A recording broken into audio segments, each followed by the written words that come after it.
Good morning विद्यार्थी मित्रों। धोरण 4 विषय गणित गमत प्रकरण 2 लांबू अने टूंकू। पाठ्यपुस्तक पेज नंबर 20 पर जे विगत आपी छे तेनो आपणे अभ्यास कर्यो। मैं तमने काले होमवर्क में तमारा मित्रનું नाम અને તેના ઘરથી શાળા કેટલી દૂર છે તેના વિશે જે પાઠ્યપુસ્તકમાં કોષ્ટક આપેલું છે તેમાં વિગત ભરવાનું કહ્યું હતું। તો આ વિગતના આધારે કેટલાક પ્રશ્ન આપેલા છે, આપણે તેની ચર્ચા કરીએ। તમારામાંથી શાળાની સૌથી નજીક કોણ રહે છે? તો પેજ નંબર 21 ઉપર જે કોષ્ટક છે એમાં તમે તમારા મિત્રનું નામ લખ્યું હશે અને જે અંતર લખ્યું છે તેમાં સૌથી ઓછું જેનું અંતર છે તે મિત્રનું નામ તમારે આ જે ખાલી જગ્યા છે તેમાં લખવાનું છે। બીજો પ્રશ્ન છે, તમારામાંથી શાળાનું અંતર સૌથી દૂર હોય તેવું કોણ છે? તો ઘરથી શાળાનું અંતર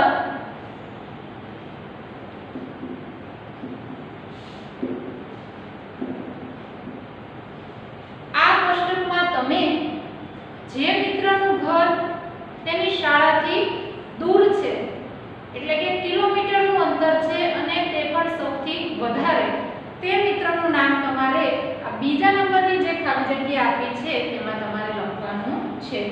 ત્રીજો પ્રશ્ન છે, કુલ કેટલા બાળકો તમારી શાળાથી 1 કિમી એટલે કે 1 કિલોમીટરથી ઓછા અંતરે રહે છે? એટલે કે જે સૌથી ઓછું અંતર તમે દર્શાવ્યું હતું તે તમારે ખાલી જગ્યામાં લખવાનું છે કે એક બાળક સૌથી ઓછું દૂર રહે છે કે 2। તો આમાં સૌથી ઓછું જે અંતર હોય તેની વાત થાય તો આપણે તમે જે કોષ્ટકમાં માહિતી ભરી છે તેના આધારે તમારે અહીંયા સંખ્યા લખવાની છે। આગળ વિચારો અને શોધો। આ શીર્ષક નીચે કેટલાક પ્રશ્ન આપેલા છે, આપણે તેને જોઈએ।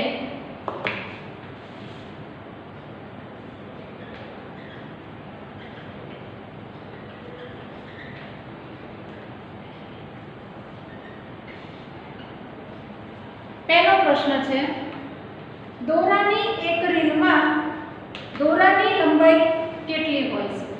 હવે બાળ મિત્રો તમે દોરાની રીલ તો જોઈ જ હશે। આ દોરાની રીલ તેની જાડાઈ કેટલી છે તેના આધારે આપણે આ તેની દોરામાં કેટલી લંબાઈ છે તે નક્કી કરી શકીએ। જો રીલ પાતળી હોય તો તેમાં અંદાજિત દોરો 50 મીટરનો હોય, જો થોડી વધારે જાડી હોય તો 100 મીટરનો હોઈ શકે, તેનાથી વધારે 200 મીટર અને 500 મીટર। તો રીલની જાડાઈ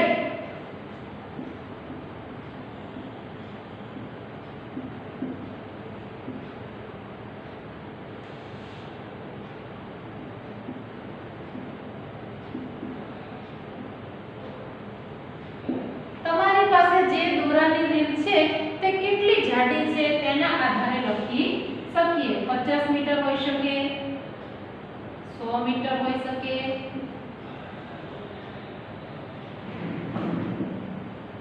200 મીટર કે તેનાથી વધારે પણ હોઈ શકે। ત્યારબાદ આગળ બીજો જે પ્રશ્ન છે, જો પતંગના દોરાની રીલમાં દોરાની લંબાઈ કેટલી હોય છે? શું તે 1 કિલોમીટર કરતા વધુ હોઈ શકે? તો બાળ મિત્રો પતંગ ચગાવવા તો બધાને ખૂબ જ ગમે। તો જે આ પતંગ છે તેનો દોરો એટલે કે આપણે જે ફિરકી કહીએ છીએ તો આ ફિરકીમાં એમ કહે છે કે કેટલો લાંબો દોરો સમાઈ શકે?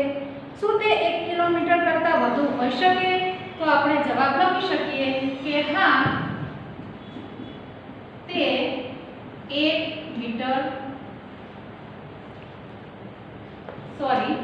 કિલોમીટર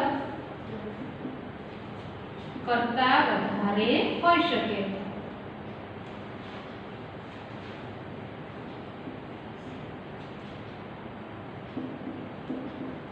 તમારી પાસે આ જે ફિરકી છે તેમાં જે દોરો છે તેની લંબાઈ 1 કિલોમીટર કરતા પણ વધારે હોઈ શકે। આગળ પ્રશ્ન 3 છે, જો એક જ દોરાથી બનેલો હોય તો તેને બનાવવા માટે કેટલો લાંબો દોરો જોઈએ? એટલે કે તમારી પાસે જે રૂમાલ છે તે એક જ દોરાની મદદથી આખો રૂમાલ તૈયાર કરવામાં આવે તો આ રૂમાલ તૈયાર કરવા માટે કેટલા મીટર લાંબો દોરો જોઈએ? તો આખો રૂમાલ તૈયાર કરવા માટે તે રૂમાલની સાઈઝ કેટલી છે તેના આધારે 100 મીટર,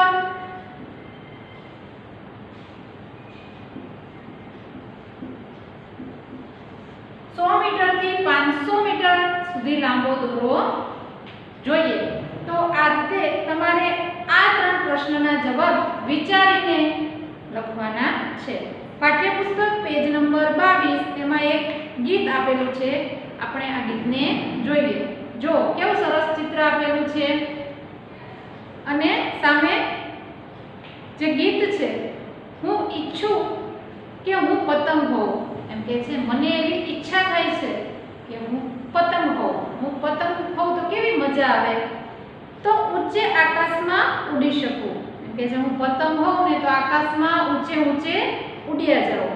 આ ઇમારતથી પણ ઊંચે, એટલે કે જે બિલ્ડિંગ છે, જે બાંધકામ કરેલું છે મોટી ઇમારતનું, આ ઇમારતથી પણ ઉપર ઊંચે હું ઉડું. શું હોઉં તો? પતંગ હોઉં. તો આગળ જુઓ, હું ઈચ્છું કે હું પંખી હોઉં. હવે એવી ઈચ્છા થાય છે કે જો હું પંખી હોઉં તો જેથી હું ઉડી શકું. હવે પંખીને તો ઈશ્વરે ઉડવા માટે કેવી સુંદર પાંખો આપી છે, એટલે બાળકના મનમાં એવો વિચાર આવે છે કે જો હું પંખી હોઉં તો કેવો આકાશમાં ઉડ્યા કરું અને પેલા પતંગથી ઉપર પહોંચી જાઉં. પહેલા એવું થાય છે કે ઇમારતથી ઉપર જતો રહું, એટલે કે પતંગ હોઉં તો ઇમારતથી ઊંચે જાઉં. હવે એવો વિચાર આવે છે કે હું પંખી હોઉં તો શું થાય? પતંગથી પણ ઉપર આકાશમાં ઊંચે ને ઊંચે ઉડ્યા કરું. આગળ, હું ઈચ્છું કે હું વાદળ હોઉં. હવે તેના મનમાં એવો વિચાર આવે છે બાળકના મનમાં કે હું એક વાદળું હોઉં તો આમ તેમ ફરી શકું. તો ચોમાસામાં આકાશમાં તમે વાદળો તો જોયા જ હશે. વાદળો કેવા આમ તેમ એને જ્યાં ગમે ત્યાં આમથી આમ સમૂહમાં ફરતા જોવા મળે. તો આકાશમાં એમ કે હું એવું વાદળ જેવું હોઉં તો કેવું આકાશમાં આમ તેમ ગમે ત્યાં ઉડું. પેલા નાના પંખીઓ કરતા પણ ઉપર, એમ કે છે પેલા નાના નાના જે પંખીઓ દેખાય છે એનાથી વાદળ હોઉં તો એનાથી ઊંચે આકાશમાં ઉડી શકું. જો બાળમિત્રો, અહીંયા પહેલા તમને ઇમારતથી ઊંચે, એટલે કે પતંગ બને તો ઇમારતથી ઊંચે ઉડે. ત્યારબાદ બીજો જે સ્ટેપ છે એમાં શું આપેલું છે કે પંખી હો, એટલે કે પંખી છે તે પતંગથી પણ ઊંચે ઉડે છે. અને ત્રીજું જે સ્ટેપ છે તેમાં વાદળ આપેલું છે, એટલે કે પંખી કરતાં પણ વાદળ આકાશમાં ઊંચે હોય તેવું આપણને આભાસ થાય, તેવું આપણને લાગે છે. હવે આગળ જો, હું ઈચ્છું કે હું વિમાન હોઉં. હવે એવો વિચાર આવે છે કે જો હું વિમાન હોઉં તો કેવી મજા આવે, તો હું ઊંચે જઈ શકું. એટલે કે ઊંચે ને ઊંચે હું વિમાન થઈ જાઉં તો હું ઊંચે ને ઊંચે આકાશમાં ઉપર ને ઉપર જાઉં. વાદળ ટેકરી કરતા પણ ઉપર. ઘણીવાર આપણને એવો આભાસ લાગે કે વિમાન છે ને તે વાદળની અંદરથી ચાલતું હોય, એટલે કે વાદળથી પણ ઉપર ચાલતું હોય. આપણને એવો આભાસ થાય, આપણને એવું લાગે. તો કે છે હું પણ એવું વિમાન થઈ જાઉં તો વાદળ ટેકરી તે બધા કરતાં પણ આકાશમાં ઉપર ને ઉપર ઉડ્યા કરું. તો આ રીતે કઈ કઈ વસ્તુઓ કોનાથી ઉપર છે તમે તે આ ગીતમાં જોઈ શકો છો. તેના નીચે શોધવા પ્રયત્ન કરો. જો અહીંયા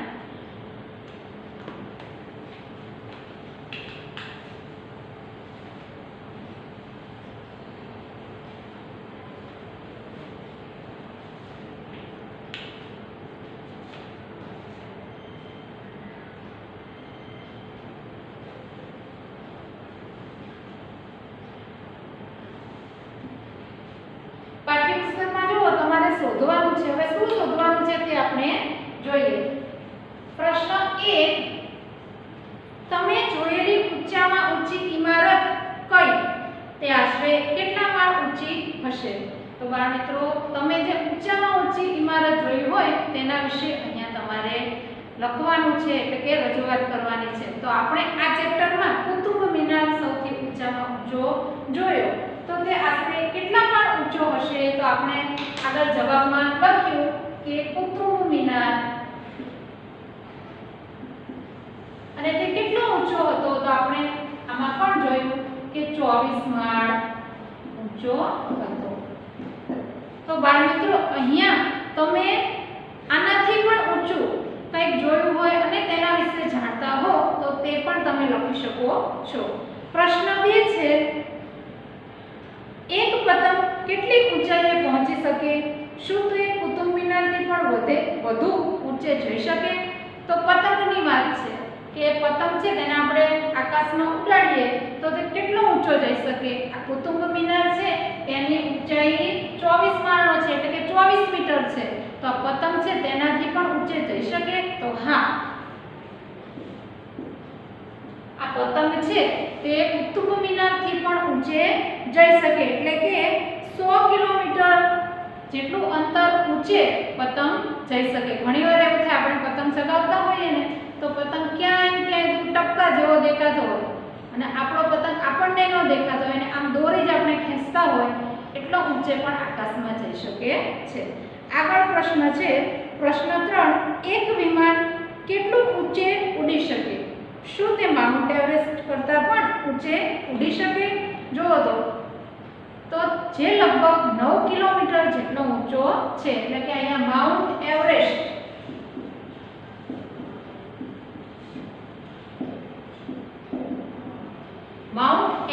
ની વાત કરી છે કે જો એક વિમાન હોય તો આ માઉન્ટ એવરેસ્ટ કરતાં પણ ઉપર જઈ શકે.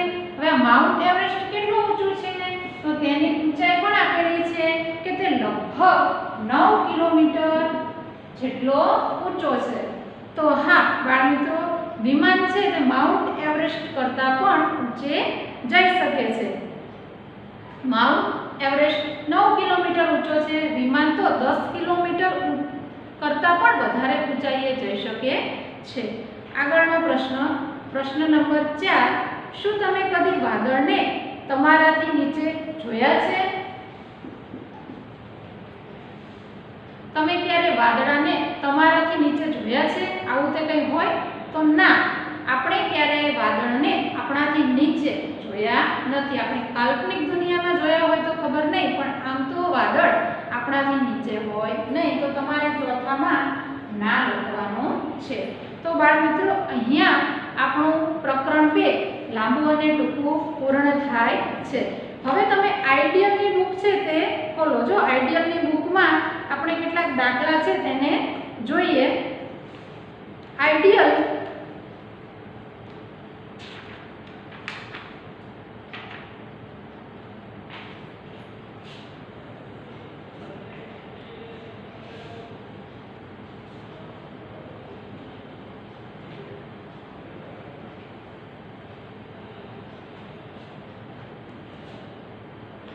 સેમીમાં ફેરવો, એટલે કે સેન્ટીમીટરમાં ફેરવો.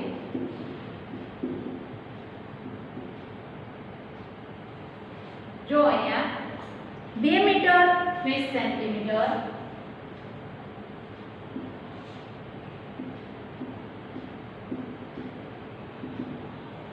આ એક દાખલાની રકમ છે. આઈડિયલની બુક દરેક વિદ્યાર્થી મિત્રો ખોલશે અને તેમાં જોશે અને સાથે સાથે CW ની નોટમાં પણ આ દાખલા કરશે.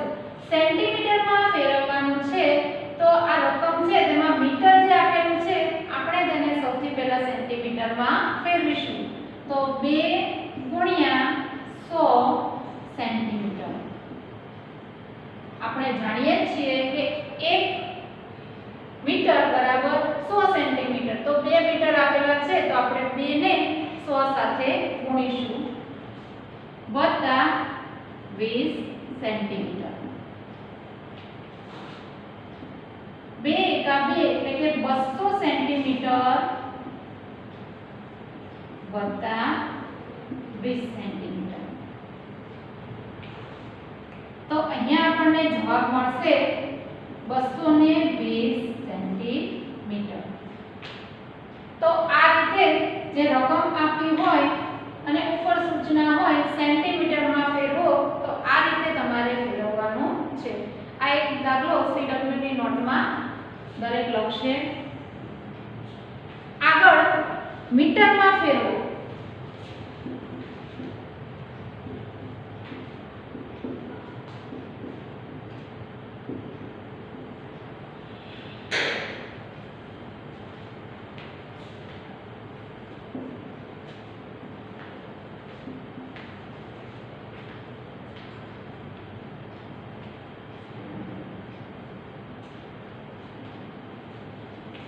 જો અહીંયા દરેક 5 કિમી 80 મીટર, તો અહીંયા કિલોમીટર આપેલા છે તેને મીટરમાં ફેરવવાના છે. તો આપણે 5 ગુણ્યા 1000 મીટર આવું લખીશું. બરોબર, અહીંયા 80 મીટર છે તો અહીંયા લખીશું 80 મીટર. 5 ગુણ્યા 1000 મીટર બરાબર 5000 મીટર વત્તા 80 મીટર. આ બંનેનો સરવાળો કરીશું તો 5080 મીટર થશે. જો આ રીતે તમને સરવાળો ન આવડે તો તમે ઊભી રીતે તમારી આઈડિયલની જે બુક છે તેમાં ઊભી રીતે પણ સરવાળો કરી શકો છો. આ રીતે પણ દર્શાવી શકો છો. 5000 વત્તા 80 આ રીતે લખશો તો પણ સાચું જ છે. અને આ રીતે લખો તો સ્ટેપ બાય સ્ટેપ જશે. આગળ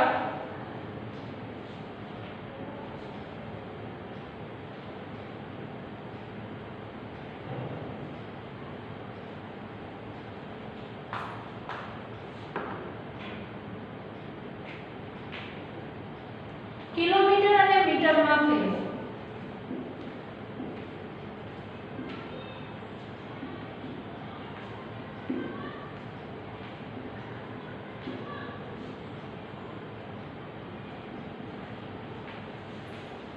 કિલોમીટર અને મીટરમાં ફેરવો તો એક રકમ છે 7350 મીટર. આ 7350 મીટર છે તેને તમારે કિલોમીટર અને મીટરમાં ફેરવવાના છે. તો સૌથી પહેલા એકમ, દશક, સો અને હજાર. તો અહીંયા આપણે 7000 મીટર વત્તા 350 મીટર આ રીતે મીટર છે તેને અલગ અલગ કરીશું. હવે આપણે જાણીએ છીએ કે 7 મીટર બરાબર 7000 મીટર બરાબર 7 કિલોમીટર. તો 7000 મીટર ઉપરથી આપણે 7 કિલોમીટર મેળવ્યા. 7 કિલોમીટર અને 350 મીટર.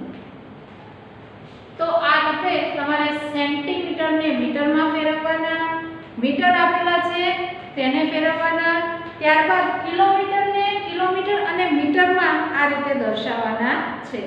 જો આગળ થોડા વ્યવહારિક દાખલા આપેલા છે.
જો અહીંયા છાયા બહેને 14 મીટર 70 સેન્ટીમીટર કાપડ, ચાદર અને 13 મીટર 20 સેન્ટીમીટર કાપડ ઓશિકાના કવર માટે ખરીદ્યું.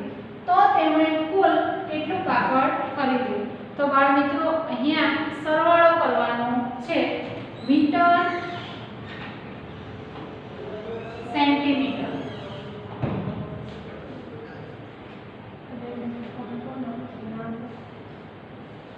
રેડમી ફોન કોનો છે બાળ મિત્રો? તેમાં નામ લખી નાખજો એટલે ખ્યાલ આવે કે કોનો છે.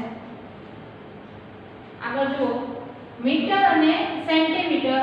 તો અહીંયા 14 મીટર 70 સેન્ટીમીટર. તો 14 છે તેને આપણે મીટરના ખાનામાં દર્શાવીશું. 70 સેન્ટીમીટર. ચાદર માટે તો અહીંયા લખીશું કાપડ ચાદર માટે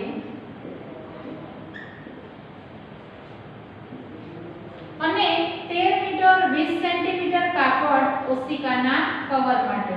તો અહીંયા લખીશું મીટરના ખાનામાં 13 મીટર અને સેન્ટીમીટરનું જે ખાનું છે તેમાં 20.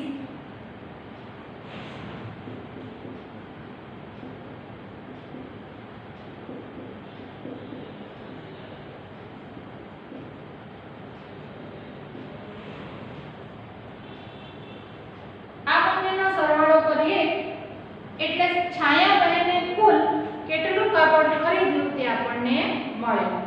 તો જો અહીંયા 0 ના 0, 7 ને 2 9, 4 ને 3 7, 1 ને 1 2.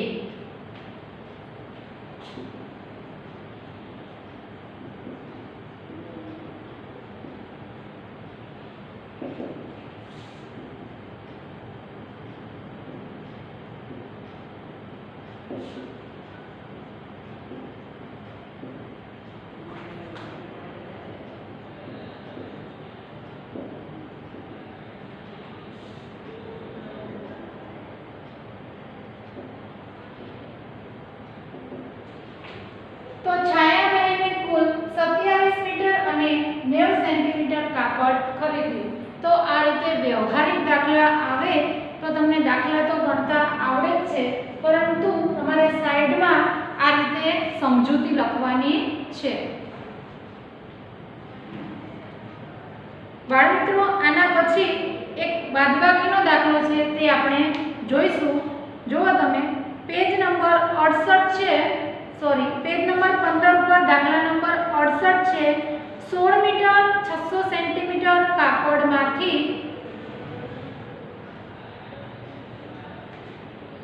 10 મીટર 600 સેન્ટીમીટર કાપડ વેચાઈ ગયું તો કેટલું કાપડ વધે? આ જે વધે શબ્દ છે તેના આધારે તેના ઉપરથી જ આપણને સમજાય કે આ દાખલો બાદબાકીનો છે. તો દરેક આ દાખલો છે તેને બાદબાકી સ્વરૂપે લખશે. કઈ રીતે? મીટર અને સેન્ટીમીટર. તો 16 મીટર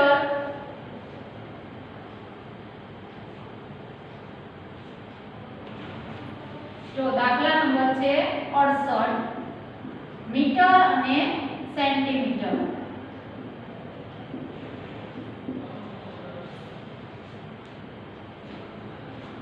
16 મીટર અને 600 સેન્ટીમીટર. સામે આપેલું છે કુલ કાપડ હતું, એટલે કે આટલું જે કાપડ છે તે હતું, તેમાંથી 10 મીટર અને 600 સેન્ટીમીટર કાપડ વેચાઈ ગયું.